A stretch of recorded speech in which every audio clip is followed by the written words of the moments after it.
Everyone, welcome back to my channel Tulika's lifestyle. কেমন আছো তোমরা সকলে? আশা করছি সকলে ভীষণ ভালো আছে, আমিও কিন্তু বেশ ভালো আছি। তুলিকাস লাইফস্টাইলে আরও একটি ভিডিওতে তোমাদের সকলকে জানাই অনেক অনেক ওয়েলকাম। তো এখন তো মাসের সবে শুরু হলো, আজকে হচ্ছে আগস্টের 2 তারিখ। তো আমার হাজব্যান্ড যে মাস কাবাড়ি বাজার করে নিয়ে চলে এসেছে, তো কী কী এনেছে সেগুলো তোমাদের সঙ্গে শেয়ার করবো। আর ওইদিকে আমার রান্নাও হচ্ছে, রান্না কী কী করছে সেটাও তোমাদেরকে দেখাবো। তো আগে বাজারগুলো তোমাদেরকে দেখাই। তো এখানে আছে হচ্ছে হাফ ট্রে ডিম।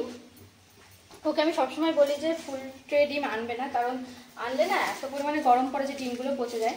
এর মধ্যে আছে হচ্ছে কফি আর এই হজমোলা ক্যান্ডি, আর হচ্ছে কফি। এখানে আছে হচ্ছে টপ বিস্কুট। এই টপ বিস্কুট হচ্ছে আমার শাশুড়ি খায়।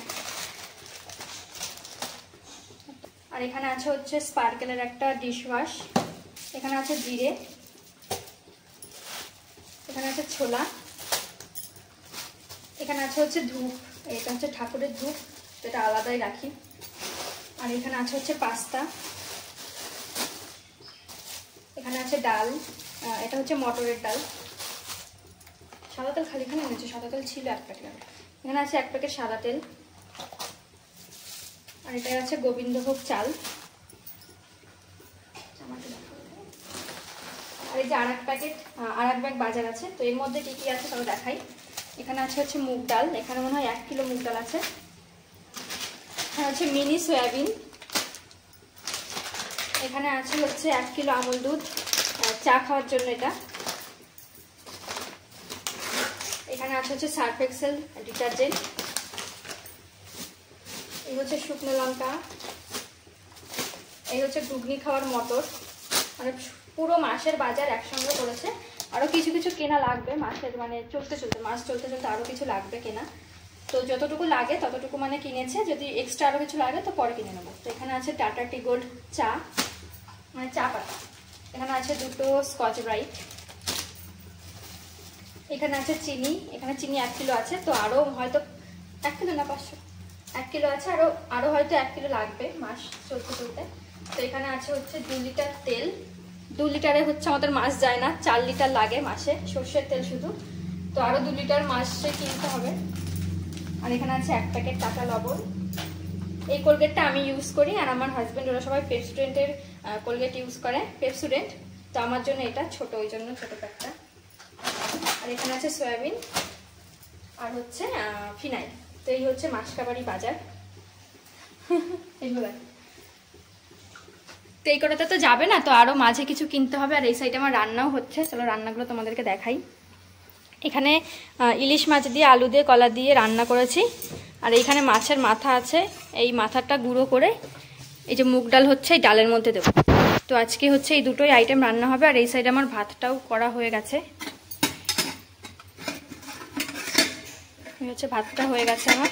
আর দেখো বাইরে প্রচণ্ড পরিমাণে বৃষ্টি হচ্ছে, নিম্নচাপ টাইপের হয়েছে। কাল থেকে না পরশু থেকে একভাবে বৃষ্টি হচ্ছে, থামাথামির কোনো সিন নেই। আমাদের এদিকে কিন্তু প্রচণ্ড পরিমাণে বৃষ্টি হচ্ছে, আজ 5 দিন হয়ে গেল। বৃষ্টি থামার কোনো নাম নেই, পুরো একভাবে হচ্ছে বৃষ্টিটা। তোমরা যে যেখানে থাকো সেইখানে বৃষ্টি হচ্ছে কিনা অবশ্যই কিন্তু কমেন্টে জানিও। তো এই যে দেখো বাজারগুলো এখন যার যার জায়গায় রাখবো, মানে কৌটোর ভিতর রাখবো আর কি, গুছিয়ে। আর এই যে দেখো আমার এদিকে ডালটাও হয়ে গেছে তৈরি। তো এখনকার মতো রান্নাবান্না এখানেই শেষ। আজকে রান্নার পরে তেমন কোনো কাজ ছিল না, শুধুমাত্র কয়েকটা জামা কাপড় হয়েছিল নোংরা, সেইগুলো কাচতে দেওয়ার ছিল। তো সেই জামা কাপড়গুলো রান্না করার পরে আমি মেশিনে বসিয়ে দিলাম। তো এই যে বসিয়ে দিয়েছি, আর 40 মিনিট লাগবে হতে। আর এই ওয়াশিং মেশিনটা হয়ে যে আমার কত সুবিধা হয়েছে তোমাদেরকে কি বলি। আমার জামা কাপড় কাচতে প্রচণ্ড পরিমাণে আলসেমি লাগে, মানে কুড়েমি লাগে যাকে বলে। আমার কাছে এই পৃথিবীতে সব থেকে কুড়েমি কাজ যেটা, সেটা হচ্ছে জামা কাপড় কাচা। 2-1টা জামা কাপড় তো হাতে কাচতে হয়, মেশিনে দেওয়া যায় না। তো সেইগুলো কাচতে গেলেও আমার প্রচণ্ড পরিমাণে কুড়েমি লাগে। জামা কাপড়গুলো বসিয়ে দিয়ে স্নান করে চলে এসেছি ঘরে। আর আমার না প্রচণ্ড পরিমাণে ইদানিং হেয়ার ফল হচ্ছে ড্যান্ড্রাফের কারণে। তো আমি একজন স্কিন ডক্টর দেখিয়েছি, আমাদের আড়ংঘাটাতেই বসে। তো ভীষণ ভালো ডাক্তার নাকি শুনেছি, ওই জন্য গেছিলাম। আর আমাকে একটা শ্যাম্পু দিয়েছে, আর দিয়েছে হচ্ছে একটা লিকুইড স্ক্যাল্পে ম্যাসাজ করার জন্য। তো এখনও না প্রোডাক্ট দুটো আমি হাতে পাইনি। আসলে যেই মেডিকেলে ডাক্তারবাবু বসেন সেই মেডিকেলে খোঁজে নেওয়া হয়েছিল, ওই যেই মানে ওষুধগুলো আর যেই শ্যাম্পু আর লিকুইডটা আমায় দিয়েছে সেই কিছুই ওনাদের কাছে নেই, এতটাই বাজে। তো ওই মেডিকেলে অর্ডার করা রয়েছে, তো বলেছে আসলে পরে আমাদের খবর দেবে। তো কবে খবর দেবে ভগবানই জানে। এইদিকে আমার চুলের অবস্থা একেবারে 12টা বেজে যাচ্ছে। তো যেদিন আমি হাতে পাবো ওই দুটো প্রোডাক্ট সেদিন তোমাদের সঙ্গে অবশ্যই শেয়ার করব।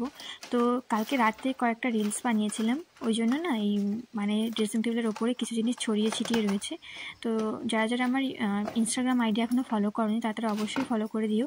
আমার ইনস্টাগ্রাম আইডির নাম হচ্ছে tulika4912। তো এই ড্রেসিং টেবিলের সামনেটা একটু ক্লিন করে নিচ্ছিলাম, আর ওই যে দেখতে পাচ্ছি একটা ওয়াইপস, এইটা দিয়ে কালকে রাতে মেকআপটা রিমুভ করে আমি ওয়াইপসটা ওই ড্রেসিং টেবিলের ওপরেই রেখে দিয়েছিলাম। তো ভাবলাম এইটা দিয়ে ড্রেসিং টেবিলটা ভালো করে একটু পরিষ্কার করে নিই। তো এইটুকুই ছিল আমার সকাল থেকে কাজবাজ। আজকে পুজোটাও আমি দিইনি, আমার শাশুড়ি দিয়ে দিয়েছে। তো এরপরে চলে গেছিলাম ভাত খেতে। আর এইখানে দেখো রান্না করেছিলাম হচ্ছে ঘ্যাট। তোমাকে তো মেনুগুলো দেখালাম, তো ঘ্যাট খানা পরে অ্যাড হয়েছে। আর নিয়েছি লেবু, আমি আমার হাজব্যান্ডের জন্য নিয়েছি। আর এখানে আছে তরকারি আর ডাল। তো এই দিয়েই খাওয়া দাওয়া আজকে করে নেবো। আর তো রোজ খাওয়া দাওয়ার পর যা কাজ থাকে, খাওয়া দাওয়া করার পরে 1.5-2 ঘন্টা মতো ঘুম দিয়ে নিয়েছিলাম। তারপরে আমার হাজব্যান্ড চলে গেছিলো বিকাল 4টের ট্রেনে ডিউটিতে। তো ওকে টিফিন বানিয়ে দিয়ে তারপরে আমি ঘর গোছাতে লেগে গেছিলাম। ভাবলাম যে ও যখন ডিউটিতে গেছে এই সুযোগে আমি একটু ঘরটা গুছিয়ে নিই। তো ওই যে দেখো চেয়ারের উপর অনেকগুলো জামা কাপড় ছিল, ওর ডিউটির ড্রেস, তারপরে ওর গেঞ্জি, আমার নাইটি, এই সমস্ত কিছু আমি পরিষ্কার করে ভাঁজ করে নিচ্ছিলাম। এরপর দেখো বিছানাটার অবস্থা একেবারেই বাজে। ওই যে বললাম কালকে রাতের বেলায় আমি কয়েকটা রিলস বানিয়েছিলাম। তো সেই একটা শাড়ি পরে করেছিলাম, এই নীল শাড়িটা পরে। তো সেই শাড়িটা না সেই রাতের বেলা আর ভাঁজ করতে ইচ্ছা করছিল না। তো পরের দিন বিকালের দিকে আমি শাড়িটারি সমস্ত কিছু ভাঁজ করে নিচ্ছিলাম। আর এই যে শাড়ি, ব্লাউজ সমস্ত কিছু। আর এইখানে আমার হাজব্যান্ডের রেনকোট ছিল, যে রেনকোটটা পরেও মানে কয়দিন আগে বেরিয়েছিল, ওই জন্য সেটা আবার ধুয়ে আমি রেখে দিয়েছিলাম। তো সেটাও আর ভাঁজ করা হয়নি। তো সমস্ত কিছু ভাঁজ করে নিয়েছিলাম। তো চলো তোমরা পুরো ভিডিওটা স্কিপ না করে দেখতে থাকো।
তো এই ছিল আজকে আমার পুরো ভিডিওটা। কেমন লাগলো সবাই অবশ্যই জানিও। ভালো লাগলে অবশ্যই একটা লাইক করো, একটা কমেন্ট করো। আর আমার চ্যানেলে যদি নতুন হও তাহলে অবশ্যই চ্যানেলটা সাবস্ক্রাইব করো। দেখা হচ্ছে খুব তাড়াতাড়ি নতুন একটা ব্লগে। টাটা।